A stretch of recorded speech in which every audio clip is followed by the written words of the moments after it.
Here's where we left off in part 3. Starting the hole. Another hole. Time to feed the lines through.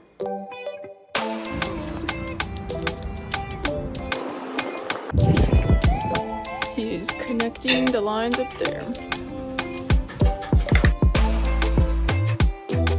Work in the dark. What's new? Now we're putting the line guards on.